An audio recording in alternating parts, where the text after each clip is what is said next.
Hello students, अब हम start करने जा रहे हैं मैथमेटिक्स में चैप्टर 2 पॉलिनोमियल्स की एक्सरसाइज 2.2। आई होप इससे पहले जो एक्सरसाइज 2.1 है वो आपने प्रैक्टिस कर ली होगी। अगर कोई प्रॉब्लम आपको आई हो तो आप मुझे कमेंट सेक्शन में कमेंट करके बता सकते हैं। और प्लीज़ वीडियो को लाइक, शेयर एंड सब्सक्राइब करना मत भूलिएगा। जैसे कि आपको पता है कि हम 10th क्लास का मैथमेटिक्स का पूरा सिलेबस इन वीडियोस के थ्रू कवर करने जा रहे हैं, तो बाकी बच्चों के बेनिफिट के लिए भी please like, share and subscribe. तो चलिए शुरू करते हैं एक्सरसाइज 2.2 चैप्टर 2 पॉलिनोमियल्स की। अब बेटा हम समझ चुके हैं कि जीरोज ऑफ द पॉलिनोमियल्स क्या है ना, number of zeros, linear polynomial, cubic polynomial, quadratic polynomial, ये सब हम पढ़कर आ चुके हैं। अब इस एक्सरसाइज में हमारे पास दो बातें हैं। एक तो हमें zeros of the quadratic polynomials निकालने हैं, यानी कि हम इन क्वेश्चंस में आगे क्वाड्रेटिक पॉलिनोमियल्स के साथ ही डील करेंगे। सेकंड, हमें क्या करना है, we need to verify the relationship between the zeros and the coefficients.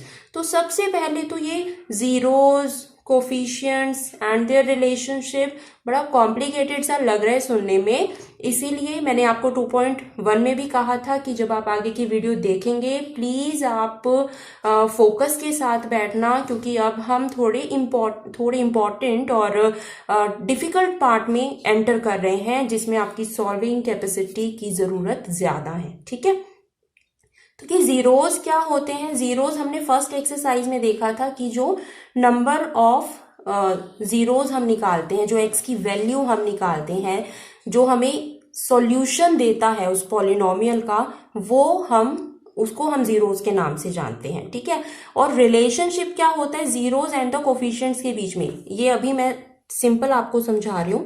Suppose ये हमारी फर्स्ट इक्वेशन है ax² + bx + c। तो इसमें जीरोज ऑफ पॉलिनोमियल्स क्या होंगे,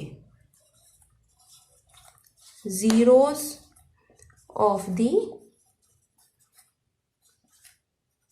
पॉलिनोमियल, जीरोज क्या होंगे हमारे पास, जो x की वैल्यू आएगी, जो इस इक्वेशन को सॉल्व करने के बाद x की वैल्यू आएगी।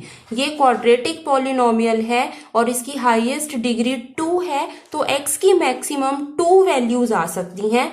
और हम सपोज कर देते हैं कि वो 2 वैल्यूज हो गई अल्फा एंड बीटा। ठीक है, they are the zeros of the polynomial. अब है ये जो कोफिशिएंट्स हैं, कोफिशिएंट्स क्या है, इन्हें हम कोफिशिएंट्स कहते हैं। ठीक है, a is the coefficient of x², b is the coefficient of x and c is the constant term। अब इसके अंदर दो नई बातें हैं बेटा। एक तो होता है sum of zeros, sum of the zeros. कौन से इसमें जीरोज हमारे, अल्फा एंड बीटा है, एक्स की वैल्यू अल्फा एंड बीटा आई है सॉल्व करने के बाद, तो सम ऑफ द जीरोज को हम क्या लिख सकते हैं, अल्फा प्लस बीटा। ये अल्फा प्लस बीटा यानी एक्स की जो दो वैल्यूज आपने निकाली हैं उसको जब भी आप प्लस करोगे तो वो किसकी इक्वल आएंगी, minus coefficient of x upon में कोफिशिएंट ऑफ x²। देखो अगर आप ध्यान नहीं दोगे इसकी तरफ, फोकस के साथ नहीं बैठोगे, आपका सर घूमने वाला है इन चीजों को समझते हुए। इसलिए प्लीज अटेंटिवली बैठना है और वीडियो को बहुत ध्यान से सुनना है। देखने में डिफिकल्ट है, लेकिन जैसे ही आप ध्यान लगाकर समझना शुरू करोगे और आपके एक दो क्वेश्चन के सॉल्यूशंस आ जाएंगे समझने के बाद, so you will be confident enough, तब आपको इन एक्सरसाइजेस से, इस तरीके के क्वेश्चन से डर नहीं लगेगा और आपको बहुत इजी लगेंगे। बस बेसिक को थोड़ा सा अच्छे से समझना। ठीक है, तो हमने क्या चीज सीखी है इसमें, sum of the zeros. Sum of the zeros क्या हो जाएगा, जो एक्स के सॉल्यूशंस हमारे पास आए हैं उसका सम हमेशा किसके इक्वल होगा, माइनस में कोफिशिएंट ऑफ एक्स। क्या है हमारे पास कोफिशिएंट ऑफ एक्स इस इक्वेशन में, b है, अपॉन में कोफिशिएंट ऑफ x²। क्या है कोफिशिएंट ऑफ x² अपॉन में a। तो sum of the zeros will be equals to minus b upon a, first formula. Second है product of zeros, product of zeros में क्या है हमारे पास, जीरोज अल्फा बीटा है, तो ये इनका प्रोडक्ट होगा। और प्रोडक्ट हमेशा किसके इक्वल होगा, कांस्टेंट टर्म। कांस्टेंट टर्म क्या है हमारे पास, सी अपॉन में कोफिशिएंट ऑफ एक्स स्क्वायर, यानी इसको कैसे लिख सकते हैं, alpha beta equals to constant term upon में coefficient of x square which is A. तो अल्फा बीटा किसके इक्वल होगा, सी अपॉन ए के, and alpha plus beta some of zeros किसके इक्वल होगा, माइनस बी अपॉन ए की। ठीक है, तो क्वेश्चन के अंदर हमें ये रिलेशन एस्टेब्लिश करके दिखाना है कि आप पहले तो उस क्वाड्रेटिक पॉलिनोमियल के जीरोस फाइंड आउट करोगे, यानी उस इक्वेशन को सॉल्व करके अल्फा और बीटा निकालोगे, और उसके बाद जीरोस एंड कोफिशिएंट्स के बीच में रिलेशनशिप एस्टेब्लिश करोगे। यानी कि रिलेशनशिप में हम क्या शो करेंगे कि जब भी हम जीरोस का सम निकालेंगे तो वो इनके इक्वल आएगा, जब भी हम प्रोडक्ट ऑफ जीरोस निकालेंगे तो वो इनके इक्वल आएगा। ये पार्ट हमें पूरा सॉल्व करके दिखाना है, इसलिए मैंने आपको अभी इसकी डिटेल एक्सप्लेनेशन दी है कि आपको पता होना चाहिए कि हमें क्या पार्ट सॉल्व करके दिखाना है। ठीक है, तो अब आई होप आपको थोड़ी क्लैरिटी आ गई होगी कि sum of zeros, product of zeros, इससे पहले हमें फाइंड आउट करने हैं जीरोस एंड देन हमें उस रिलेशनशिप के ऊपर जाना है। ठीक है, तो अब हम कर रहे हैं, ये तो मैंने आपको इंट्रोडक्टरी पार्ट बताया था इंट्रोडक्शन के लिए। अब हम अपने क्वेश्चंस को सॉल्व करते हैं, तो चलिए चलते हैं पार्ट 1 की तरफ, क्वेश्चन फर्स्ट के।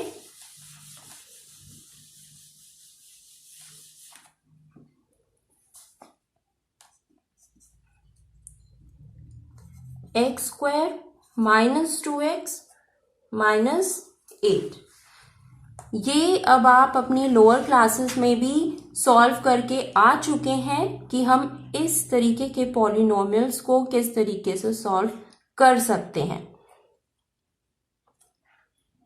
Equals to 0 implies x square.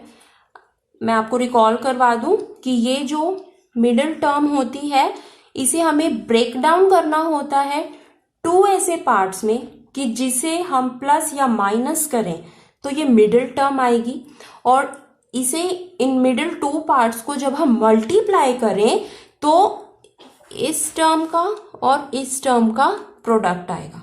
ठीक है, अब 8 हमें पता है कब आता है, 4 इंटू 2 करें तो 8 आएगा, और 4 में से 2 सब्ट्रैक्ट करें तो 2 आएगा। ठीक है, इसके साथ साथ बच्चा आप माइनस प्लस कौन सा साइन कौन से डिजिट के आगे लगा हुआ है ये भी ध्यान देना बहुत इंपॉर्टेंट होता है। ये हम वो पार्ट करने जा रहे हैं जिसमें मैथमेटिक्स में बच्चे सबसे ज्यादा गलती करते हैं। आपको पता है कि एक डिजिट आपकी गलत लिखी गई या एक साइन आपने गलत लगाया तो आपका पूरा सॉल्यूशन रॉन्ग हो जाएगा। मैथमेटिक्स एक ऐसा सब्जेक्ट है जिसमें आपको पूरे क्वेश्चन के सॉल्यूशन में फुल मार्क्स बहुत इजीली मिलते भी हैं, और अगर कोई सिली मिस्टेक हो जाए, कोई एक नेग्लिजेंस हो जाए तो पूरे के पूरे मार्क्स बहुत इजीली डिडक्ट भी हो जाते हैं। तो बच्चा बी केयरफुल कि ये हम सबसे इम्पॉर्टेंट पार्ट की तरफ मूव कर रहे हैं। अगर आपने पहले इस तरीके के पार्ट्स को, इन तरीके के क्वेश्चंस को सॉल्व नहीं किया है ध्यान से, या आपको किसी वजह से समझ नहीं आ पाए हैं, तो आप प्लीज पूरी वीडियो को बहुत ध्यान से देखना। ठीक है, तो अब हमने ब्रेकअप कर लिया था। हमें पता है कि 4 एंड 2 से 4 एंड 2 वो पेयर है जिसको मल्टीप्लाई करेंगे तो 8 आएगा, जिसको प्लस या माइनस करेंगे, प्लस करने पर तो 6 पर पहुंचेंगे, हमें माइनस ही करना है क्योंकि हमें यहाँ पर -2 चाहिए। ठीक है, यहाँ पे देखो -2 चाहिए और यहाँ पर माइनस लगा हुआ है 8 के साथ, तो हमें -8x² चाहिए, तो ये x साथ में आएगा। ठीक, कांस्टेंट टर्म को आप एज इट इज लिख लोगे। अभी देखो साइन एडजस्ट करने रहते हैं, अगर मैं यहाँ पर माइनस ले लूं तो -4 और -2 इसको मल्टीप्लाई करोगे तो आपको मिलेगा +8। इट मीन्स दोनों माइनस नहीं हो सकते, एक माइनस में होना चाहिए, है ना। अगर मैं इसको माइनस ले लूं और इसको प्लस ले लूं तो मल्टीप्लाई करने पे क्या मिलेगा, -8 तो मिल रहा है हमें, लेकिन +4 में से -2 करेंगे तो हमें प्लस का 2 मिलेगा, लेकिन हमें प्लस का 2 नहीं चाहिए, we want 2 with minus sign. तो वो हमें कैसे मिलेगा?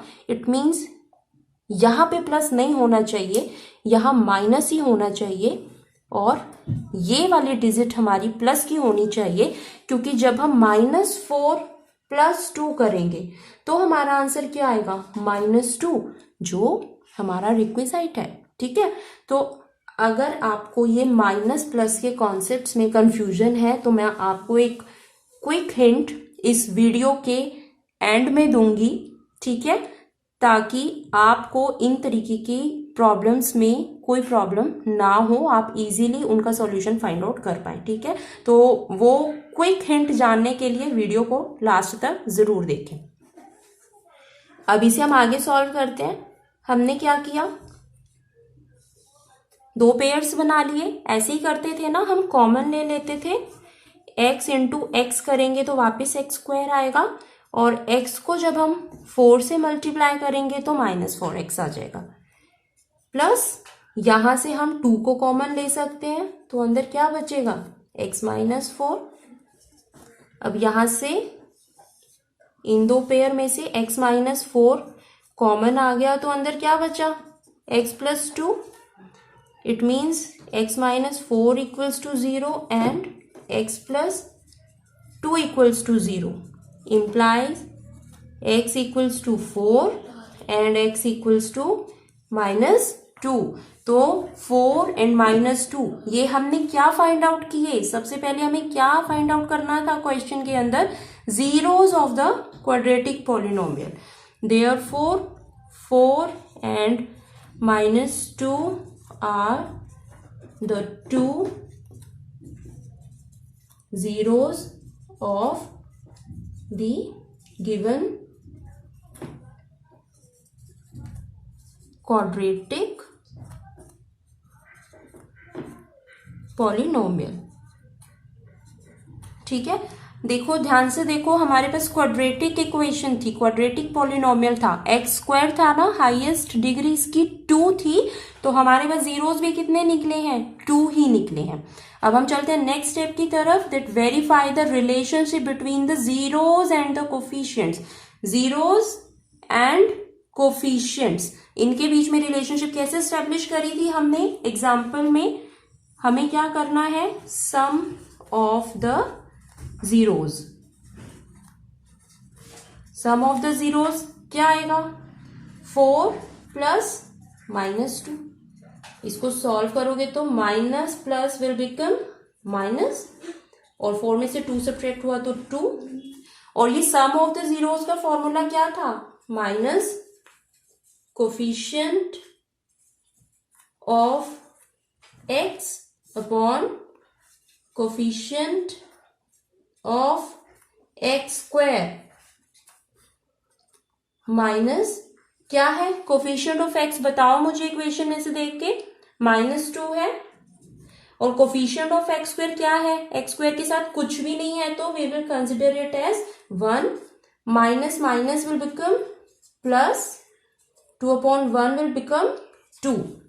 2 and 2, तो दोनों पार्ट ये इक्वल आ गए।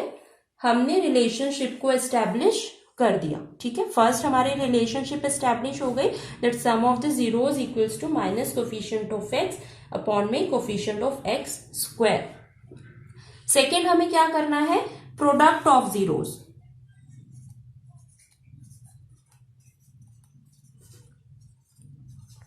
Product of zeros, it means 4 into -2 equals to 4 to the 8, और माइनस का साइन एज इट इज आ जाएगा।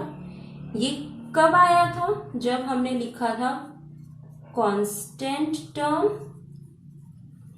अपॉन में coefficient of x²। Constant term क्या है हमारे पास? -8, और coefficient of x² is again 1, so this is equals to -8। Equal आ गए प्रोडक्ट ऑफ जीरोस, और constant term upon coefficient of x², both are equal. यही रिलेशनशिप हमें एस्टेब्लिश करनी थी। आई होप आपको कुछ कुछ जरूर क्लियर हुआ होगा। एक बार हम क्विक रिवीजन करते हैं कि हमने फर्स्ट पार्ट में किया क्या है। सबसे पहले हमें एक गिवन इक्वेशन थी, हमने क्या किया, इक्वेशन को ब्रेक डाउन करके जैसा कि आप अपनी पिछली क्लासेस में करते आए हैं, हमने zeros of the polynomials find out किया। ठीक है, 4 और 2 हमारे zeros of the given quadratic polynomial आ गए, और इन जीरोस को फाइंड आउट करने के बाद हमने इनकी रिलेशनशिप को वेरीफाई किया, किनके बीच की, जीरोस के बीच की एंड कोफिशिएंट्स के बीच की। तो दो तरीके से, दो स्टेप्स में आपको ये रिलेशनशिप वेरीफाई करना है। एक तो है सम ऑफ जीरोस लेके, जिसका फॉर्मूला है minus coefficient of x upon में coefficient of x square, means sum of zeros इसके इक्वल होना चाहिए। ठीक है, और प्रोडक्ट ऑफ जीरोस किसके इक्वल होना चाहिए, कांस्टेंट टर्म अपॉन में कोफिशिएंट ऑफ एक्स स्क्वायर। ठीक है, यानी कि 3 पार्ट्स हैं, आपने पहले ब्रेक डाउन करके जीरोस को फाइंड आउट करना है, देन सम ऑफ जीरोस को इस पार्ट के इक्विवेलेंट प्रूव करना है, एंड प्रोडक्ट ऑफ जीरोस को इस पार्ट के इक्विवेलेंट प्रूव करना है। तो ऐसे ही हम चलो नेक्स्ट पार्ट करके देखते हैं, पार्ट सेकेंड। चलिए स्टूडेंट्स, हम मूव करते हैं अपनी नेक्स्ट प्रॉब्लम की तरफ। सेकेंड पार्ट बहुत सिंपल है, बिल्कुल फर्स्ट के जैसा ही है, उसे आप जरूर ट्राई कीजिएगा। हम कर रहे हैं नेक्स्ट थर्ड पार्ट। अब पॉलिनोमियल में, इक्वेशन में आपको ये ध्यान देना है कि ये जो आपका वेरिएबल है वो ऑर्डर में लगा हो, मतलब कि इसकी डिग्री जो है वो डिक्रीजिंग होनी चाहिए। ठीक है, जैसे आप देख सकते हैं 6x स्क्वायर कांस्टेंट टर्म पहले आ गई है, और जो कोफिशिएंट ऑफ एक्स वाला पार्ट है वो बिल्कुल लास्ट में है। तो आपको पहले इसे अरेंज करना होगा। 6x square minus 7x minus 3 equals to 0। ठीक है, तो चलिए हम मूव करते हैं अपने आगे के सॉल्यूशन की तरफ, जिसमें हमें सबसे पहले क्या करना है, हमें फाइंड आउट करने हैं zeros of the quadratic polynomial. तो जीरोस फाइंड आउट करने के लिए अगेन हमें इस मिडिल पार्ट को ब्रेक करना है 2 ऐसी टर्म्स में कि मल्टीप्लाई करें तो क्या आए हमारे पास, जो इन दोनों को मल्टीप्लाई करके आएगा, क्या आएगा, माइनस 18x स्क्वायर, और प्लस या माइनस करने पर क्या आएगा, ये मिडिल वाला पार्ट। ठीक है, तो अब वो दो टर्म्स हमारे पास क्या हो सकती हैं जिसको मल्टीप्लाई करे तो माइनस 18 आए, और प्लस या माइनस करे तो माइनस 7 आए। 18 कब कब आता है, एक तो 6 3 का 18 होता है, लेकिन 6 और 3 को हम मल्टीप्लाई करने पर 18 तक तो पहुंच सकते हैं, उसको प्लस या माइनस करने पर 7 नहीं आ सकता, तो ये कॉम्बिनेशन रॉन्ग हो गया। सेकंड हमारा कॉम्बिनेशन क्या हो सकता है, 9 and 2। 9 और 2 को मल्टीप्लाई करें तो 18 भी आएगा, 9 और 2 को सब्ट्रैक्ट करें तो 7 भी आएगा। अब हमें इनके साइन एडजस्ट करने पड़ेंगे, तो 9x and 2x constant term तो हमारी एज इट इज आती है, साइन हमें यहाँ एडजस्ट करने पड़ते हैं। 18 हमें माइनस का चाहिए, तो ये तो क्लियर हो गया कि एक डिजिट प्लस की होनी चाहिए और एक डिजिट माइनस की होनी चाहिए। मैं एक बार आपको फिर याद दिला दूं कि यहाँ पर माइनस प्लस के फंक्शन और साइन ये बहुत इंपॉर्टेंट है। जब तक आपको माइनस प्लस की कॉन्सेप्ट की क्लैरिटी नहीं है, आप ये पार्ट सॉल्व नहीं कर पाओगे, और जब तक आप zeros of the polynomial find out नहीं कर पाओगे तो आप ऑब्वियस बात है कि उनके रिलेशनशिप्स भी एस्टेब्लिश नहीं कर पाओगे। तो ये माइनस प्लस का कॉन्सेप्ट मैं आपको वीडियो के एंड में बताऊंगी, तो उसके लिए वीडियो को पूरा देखना, स्किप मत कीजिएगा। ठीक है, 9 and 2 में अगर हम इसे प्लस लेते हैं, इसे माइनस लेते हैं, इन दोनों को सब्ट्रैक्ट करने पर हमें प्लस 7x मिलेगा, लेकिन हमें माइनस 7x चाहिए। इट मीन्स हम इसे प्लस नहीं ले सकते, बड़ी डिजिट को हमें माइनस लेना पड़ेगा और स्मॉलर डिजिट को हमें प्लस लेना पड़ेगा, तब हमारी ये दोनों कंडीशन सेटिस्फाई हो जाएंगी। इसके बाद क्या था, हमें कॉमन लेना था कोई फैक्टर इस पार्ट में से और इस पार्ट में से। ये दोनों 3 की टेबल में आते हैं और x कॉमन है, तो अंदर क्या बचेगा, 3 to the 6 और x into x, x square, minus 3 the 9 and x as it is. इन दोनों में कुछ भी कॉमन नहीं है तो वी विल टेक 1 आउटसाइड और अंदर की टर्म्स एज इट इज आ जाएंगी. अब इन दोनों पार्ट्स में 2x माइनस 3 कॉमन आ जाएगा तो अंदर हमारे पास क्या बचेगा 3x प्लस 1. दोनों को इक्वेट किया 0 के तो हमें पता चल जाएंगे कि हमारे जीरोस ऑफ द पॉलिनोमियल कौन है. 3x इक्वल्स टू है ना, साइड चेंज हो रही है तो साइन चेंज हो जाता है और x के साथ ये जो नंबर है वो कहाँ चला जाता है, सामने वाली डिजिट के डिनोमिनेटर में. तो जीरोस ऑफ द पॉलिनोमियल्स हमें मिल चुके हैं 3/2 एंड -1/3. अब हम एस्टेब्लिश करते हैं इनके रिलेशनशिप. तो रिलेशनशिप में फर्स्ट हमें क्या एस्टेब्लिश करना है, sum of the zeros.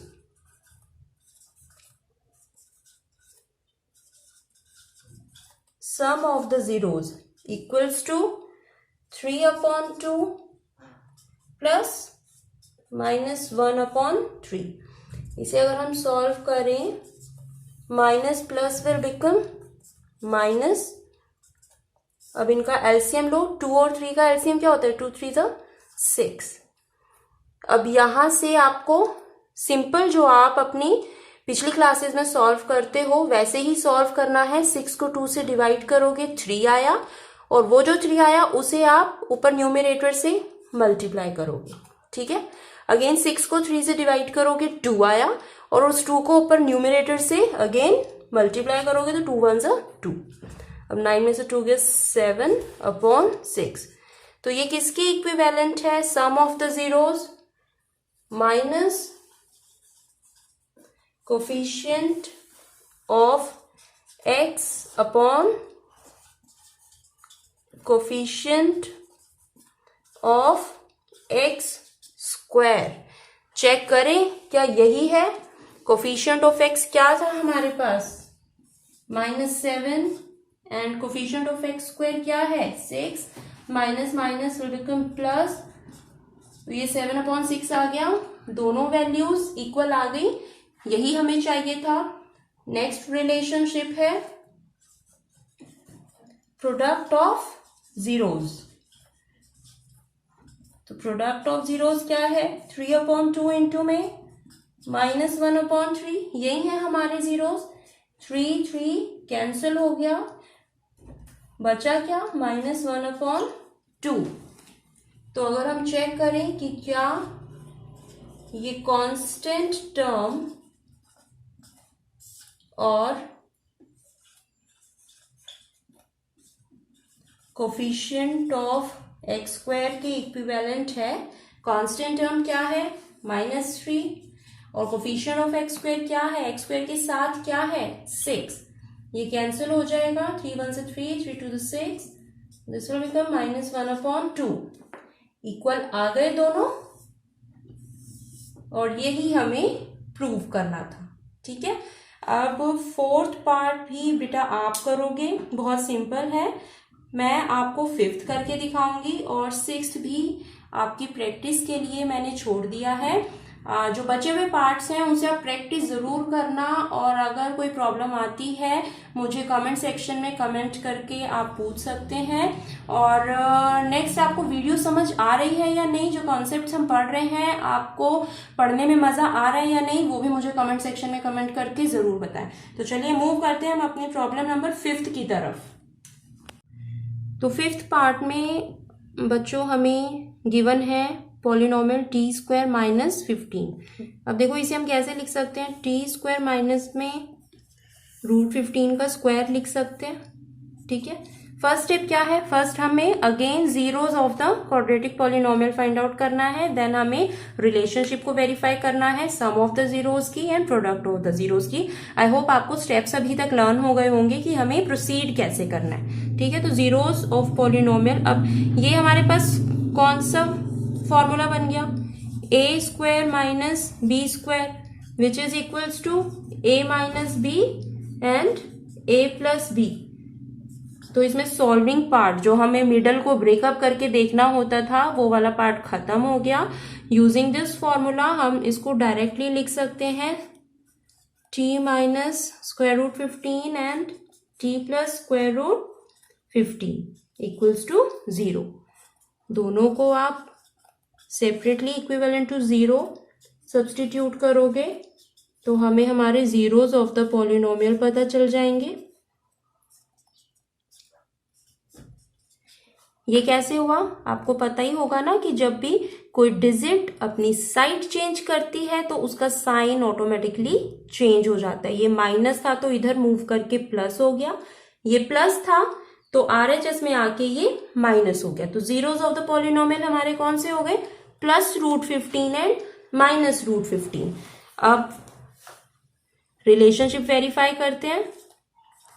Sum of zeros क्या है हमारे पास, कौन कौन से जीरोज हैं, एक तो रूट 15 प्लस में माइनस रूट 15, तो ये क्या बना minus plus minus root 15 minus root 15 क्या हो गया, 0 हो गया, which is equals to minus coefficient of क्या आएगा, टी स्क्वायर था ना हमारे पास, जो वेरिएबल था वो टी था, तो टी स्क्वायर के बाद कौन सी टर्म आनी चाहिए थी, टी वाली टर्म आनी चाहिए थी जिसमें टी की डिग्री 1 होती, वो मिसिंग है हमारे पास। अपॉन में कोफिशिएंट ऑफ टी स्क्वायर, तो माइनस कोफिशिएंट ऑफ टी वाली कोई टर्म ही नहीं दिख रही है हमें यहां, तो वो 0 हो गया। अपॉन में कोफिशिएंट ऑफ टी स्क्वायर के साथ कुछ भी नहीं है तो हम 1 मानेंगे, 1 होता है वहां जहां कुछ नहीं होता है, and 0 divided by 1 is 0, equal आ गए दोनों। नेक्स्ट है product of zeros.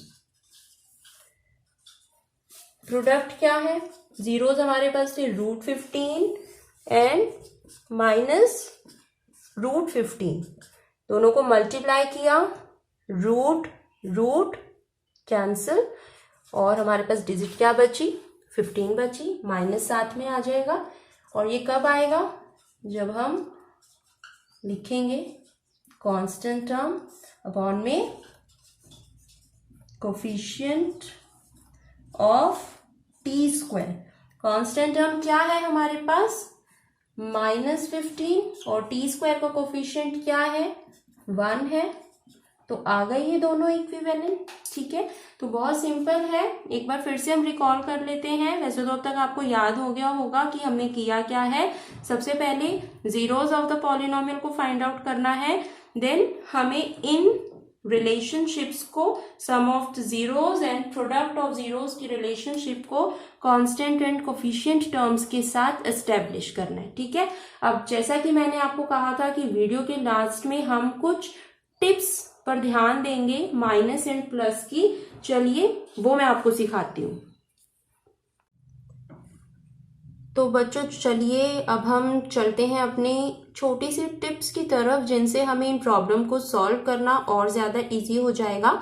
In questions में जो मेन मैंने बच्चों को प्रॉब्लम फेस करते हुए देखा है वो होता है माइनस और प्लस के साइन को लेकर, कि उन्हें क्लैरिटी नहीं होती कि कहाँ पर हमें माइनस को लगाना है, कहाँ हमें प्लस को लगाना है, क्योंकि अपने पिछले क्लासेस में वो या तो ध्यान उन्होंने नहीं दिया होता या किसी वजह से उनको वो समझ आ नहीं पाता। तो उसके लिए बहुत सिंपल सा आपको रूल याद रखना है कि देखो साइन कौन सा लगेगा और फंक्शन क्या होगा। ठीक है, काफी को पता भी होगा, जिनको पता है बहुत अच्छी बात है, लेकिन जिनको नहीं पता है वो जरूर ध्यान से सुने। सपोज दोनों डिजिट्स के पास माइनस माइनस है, तो जो ये हम क्या कर रहे हैं, प्लस या माइनस की बात कर रहे हैं। ठीक है, प्लस या माइनस, प्रोडक्ट की बात नहीं कर रहे हैं। प्लस या माइनस जब हम परफॉर्म करेंगे तो आंसर के साथ साइन कौन सा आएगा, हमेशा माइनस का आएगा, लेकिन फंक्शन कौन सा होगा, हमेशा प्लस का होगा। फॉर एग्जाम्पल अगर हमने -4x और -3x लिया है, तो इसमें जो फंक्शन आप करोगे 4 और 3 का, वो करोगे प्लस वाला, यानी कि 4 और 3 को आप प्लस करोगे 7 आएगा। लेकिन जो आंसर आपके पास आया उसमें आप साइन कौन सा लगाओगे? माइनस का, ठीक है, क्योंकि दोनों में माइनस है। एक और एग्जांपल लेते हैं, 4x - 6x, तो फंक्शन क्या हुआ? प्लस का, यानी कि 6 + 4 10x हो गया, और साइन कौन सा आएगा आंसर के साथ? माइनस का, ठीक है। तो वो जो हम मिडिल डिजिट को ब्रेक डाउन करते हैं ना जीरोस फाइंड आउट करने के लिए, वहां पर ये कॉन्सेप्ट काम आता है, ठीक है। नेक्स्ट हम करते हैं, सपोज एक डिजिट पर माइनस है और एक डिजिट के साथ प्लस है, तो आंसर के साथ कौन सा साइन आएगा? बिगर डिजिट के साथ जो साइन है, बिगर डिजिट वाला साइन आंसर के साथ आएगा। और फंक्शन कौन सा होगा? एक डिजिट अगर माइनस की है और एक डिजिट प्लस की है, तो फंक्शन हमेशा माइनस का आएगा। फॉर एग्जाम्पल -3x + 10x, तो इसके अंदर फंक्शन क्या परफॉर्म करना है? हमेशा माइनस का। तो 10 और 3 को सब्ट्रैक्ट करोगे तो क्या आया? 7x आया। लेकिन अब एक में माइनस है, एक में प्लस है, कंफ्यूजन वाली बात है ना। यहाँ तो दोनों में माइनस थे, तो हमने आंसर के साथ भी माइनस का ही साइन लगा दिया था। लेकिन इसमें अब हम माइनस या प्लस में से कौन सा ले, भाई कोई नाराज ना हो जाए, तो फिर हमने एक रूल डिफाइन कर दिया कि जो बिगर डिजिट के साइन साथ जो साइन होगा उसे हम आंसर के साथ लगा देंगे। तो बिगर डिजिट कौन सी है? 3 बड़ा है या 10 बड़ा है? 10 बड़ा है। और 10 के साथ कौन सा साइन है? प्लस का। तो आंसर हमारा क्या हो जाएगा? +7x, है ना। लेकिन हम प्लस कभी ऐसे मेंशन नहीं करते। किसी डिजिट के साथ अगर कोई साइन नहीं है तो वो हम कंसिडर कर लेते हैं कि वो पॉजिटिव डिजिट ही है, ठीक है। अब अगर इसको हम रिवर्स कर दें, ये 3x - 10x हो गया, फंक्शन क्या हो गया? एक प्लस का है, एक माइनस का है, फंक्शन सेम ही रहेगा। माइनस करेंगे हम 10 में से 3 को, वो 7x आएगा। और साइन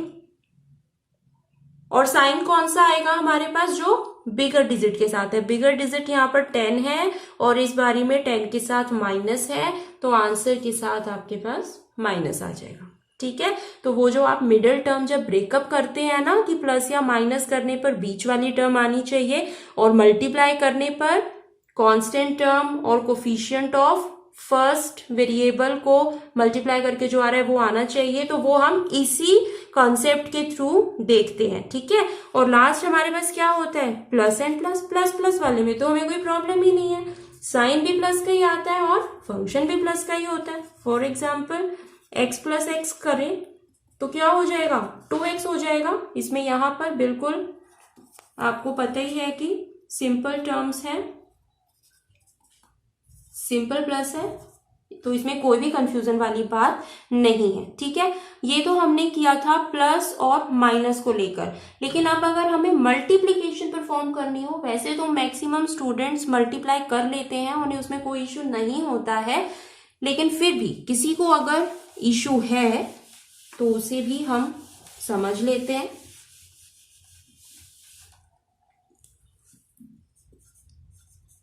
मल्टीप्लिकेशन में किस तरीके से हमें सॉल्व करना है। सपोज ये 2 डिजिट्स माइनस माइनस वाली हैं, फंक्शन तो एक ही रहेगा। हमें पता है कि जब हम मल्टीप्लाई कर रहे हैं तो फंक्शन तो हर केस में मल्टीप्लाई का ही रहेगा। साइन कौन सा लगेगा? माइनस और माइनस को मल्टीप्लाई कर रहे हो तो आंसर के साथ पॉजिटिव साइन आ जाएगा। क्यों? क्योंकि माइनस और माइनस कैंसिल हो जाएंगे। इट मीन्स अगर हम -5x को मल्टीप्लाई कर रहे हैं -6x, फंक्शन तो मल्टीप्लाई वाला ही रहा ना हमारे पास। तो 5 6 30, x × x² हो गया और माइनस से माइनस कैंसिल हो गया। तो ये हमारे पास जो आंसर आया वो कौन सा आया? पॉजिटिव टर्म का आया। और अगर सपोज एक टर्म के साथ माइनस है, एक टर्म के साथ प्लस है, तो साइन कौन सा आएगा?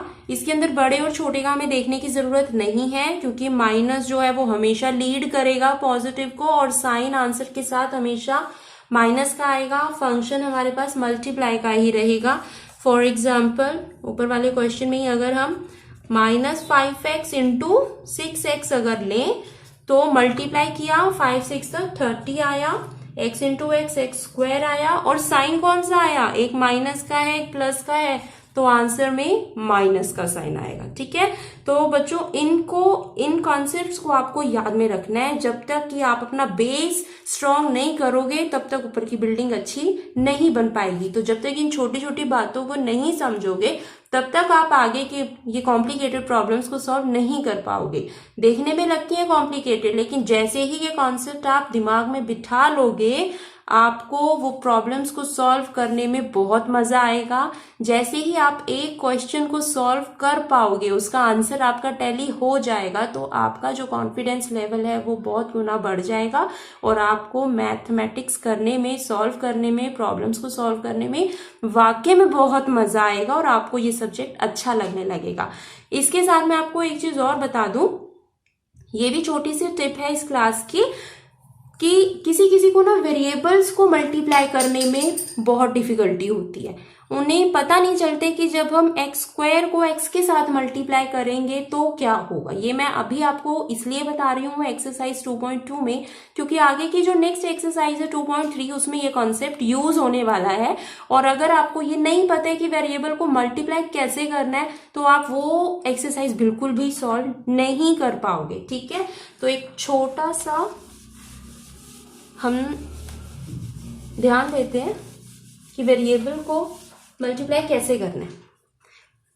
आपने अपनी पिछली क्लास में जरूर पढ़ा होगा that a raise to the power m into a raise to the power n। कैसे इंटू करोगे आप इसको, ये डॉट का क्या मतलब है, मल्टीप्लाई। अगर बेस सेम हो तो पावर्स ऐड हो जाती हैं। इट मीन्स ये क्या हो जाएगा, a raise to the power m plus n। It means अगर मैं एक्स स्क्वायर को मल्टीप्लाई कर रही हूं एक्स क्यूब से तो ये क्या हो जाएगा, x raise to the power 2 plus 3। ठीक है, ये कॉन्सेप्ट आपको एक्सरसाइज 2.2 में भी हेल्प करेगा, जहां हमें कॉमन लेना होता है। ठीक है, फैक्टर्स हम बना रहे होते हैं, हमें कॉमन लेना होता है ना वो मिडिल पार्ट को ब्रेक डाउन करने के बाद। और ये आपको 2.3 में भी हेल्प करेगा जहां हमें डिवीजन परफॉर्म करनी है। ठीक है, तो इसका एक और कॉन्सेप्ट करके देखिए, 4x इंटू 3x।